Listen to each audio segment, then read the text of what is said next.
Samsung a finalement réintroduit une fonctionnalité que beaucoup croyaient disparue, mais d'une manière qui a surpris tout le monde.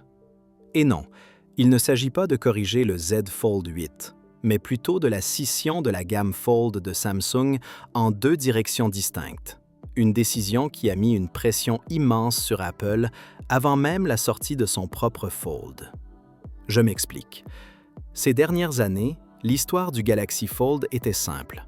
Samsung s'est efforcé d'atteindre une finesse et une légèreté maximale, chaque génération étant plus fine et plus légère, se rapprochant d'un téléphone classique, mais au prix de certains sacrifices, comme le S Pen. Pour faire du Z Fold 7 l'écran pliable le plus fin jamais conçu, Samsung a complètement supprimé la tablette graphique. Certes, les premières rumeurs laissaient entendre que le Z Fold 8 la réintroduirait, mais il semblerait que les choses ne se déroulent pas tout à fait comme prévu. L'année prochaine sera une année charnière pour les écrans pliables, en particulier les écrans larges. Apple fera son entrée sur le marché. Motorola a également laissé entendre qu'il préparait des annonces importantes, et c'est la première fois que Samsung produit non pas un, mais deux Z Fold.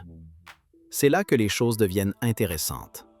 Selon certaines sources, le S Pen ne serait pas intégré au Z Fold 8 standard, mais plutôt à une version plus large dotée d'un écran pliable plus grand, de type tablette, spécialement conçu pour une productivité accrue.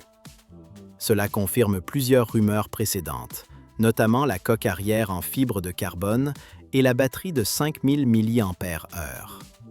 Ces améliorations ont toujours semblé surprenantes pour un écran pliable ultra fin, mais elles sont parfaitement justifiées sur un modèle plus large. Cependant, le retour du S Pen impliquerait celui de sa version numérique, ce qui augmenterait l'épaisseur du téléphone.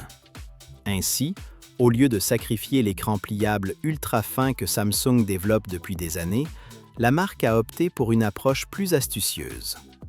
Le Z Fold 8 standard reste ultra fin et portable, tandis que le Z Fold 8 plus large se transforme en un outil de productivité.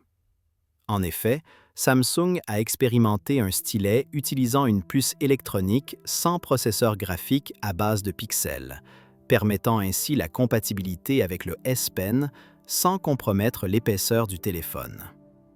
Si cette technologie s'avère concluante, elle pourrait permettre le retour du stylet sur le Fold 8, plus fin à l'avenir, mais cela reste purement spéculatif.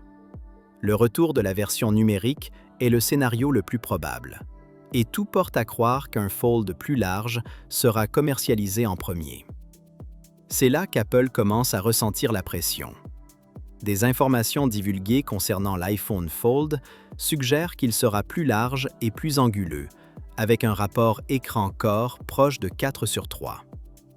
Les dimensions attendues de l'Apple Fold et du Samsung Fold, plus larges, sont quasiment identiques, mais l'Apple Fold devrait avoir une épaisseur d'environ 9,5 à 10 mm et un poids d'environ 255 grammes.